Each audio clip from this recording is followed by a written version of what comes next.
the problem with all these travel bloggers and influencers on Instagram is they're going to these really cool places. They're going to dozens of countries. They're taking a picture and they're missing the entire picture.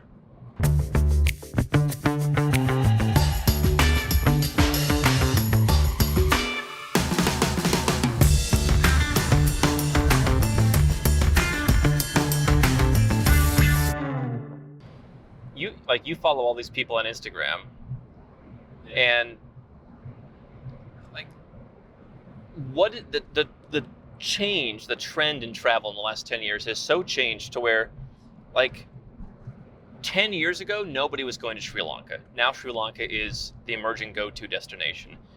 10 years ago almost nobody was going to Iceland. Now everyone's been to Iceland. There are all these countries that people are going to. I'm seeing people all over Southeast Asia, Myanmar and Laos, Oman, like all kinds of countries in South America. And nobody, I mean, it's all about the picture. That's what Instagram is, right? It's what the travel blog is here's a collection of photos. Here's, like, we've calculated the perfect shot. And here it is. Here's our one picture. Or here's our one picture a day from Sri Lanka. And in the meantime, we're missing what is happening in this emerging country that 10 years ago nobody was even talking about.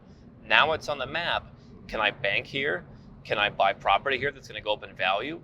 Is the property market severely underpriced in the capital city? Like, what can I buy? Is there an opportunity to do business here? What am I going to be able to do? Is there a passport opportunity? Can I live here? What's the future? I mean, here in Singapore, if you would have wanted to come to Singapore 20 years ago, it would have doors wide open, right?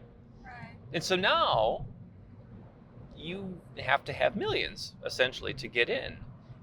I'm looking for the next Singapore.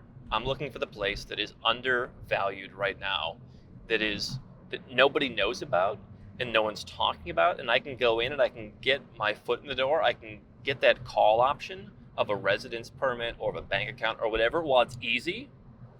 And if I'm the Instagram influencer who's in 30 or 40 countries a year and who's taking pictures, I get taking pictures. I remember my first trip in Norway, I took something like 3,000 pictures in 2 weeks and people all thought I was crazy. But now I just want to spend my time going around and pounding the pavement and seeing what's going on, because I guarantee you in almost every one of these countries, there's something you could be taking away from that you could do to make money, to build an incredible fortune. If you're 25 and you're an Instagram influencer or you're a travel blogger and you're seeing all these emerging countries that are cheap right now, imagine, just go to Bangkok and look at what property cost 30 years ago. It's cheaper than what property is in Cambodia now. And imagine if you would have gotten in Bangkok what it is now and how livable it is now. And everything you could have done in Bangkok and in Thailand, and imagine that playing out in so many other places. If you only have the patience to be 25 and say, I'm going to take a 10-year or a 20-year or a 30-year call option on little investments or little flags I'm going to plant in each of these countries, you could be incredibly wealthy. But no one's willing to do that because everyone just wants to see Singapore and then come to Singapore and say, okay, I'm ready. What do I need to do? Well, it's too late, right?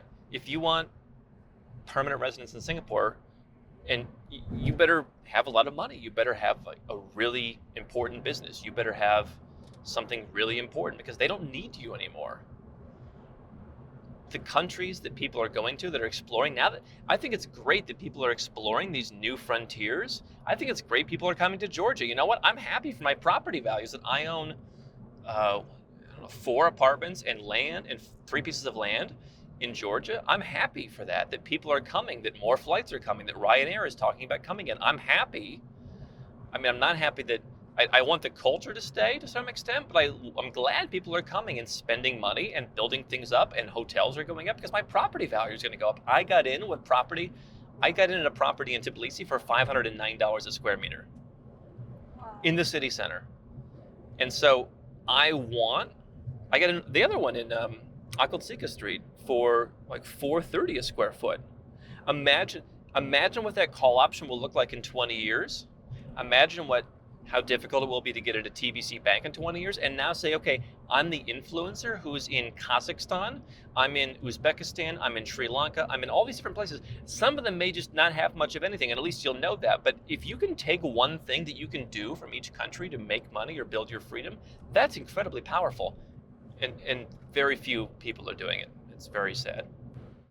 Hi, I'm Andrew Henderson from Nomad Capitalist. I wrote this book, which you can find on Amazon, to distill a lot of the stuff we talk about in these videos and a lot of the stuff I've learned over the last decade plus traveling all around the world, teaching you about how to legally reduce your taxes, build your personal freedom, and create wealth faster. Definitely get a copy of this book if you want to learn more. Now, if you want to watch more videos, make sure you subscribe to our channel and make sure you click the notifications bell so you never miss one of our new videos with more tips on how to go where you're treated best. And if you're already a 6 or 7 figure entrepreneur and you'd like to put these strategies in place for yourself, go to nomadcapitalist.com and learn about how I can help you.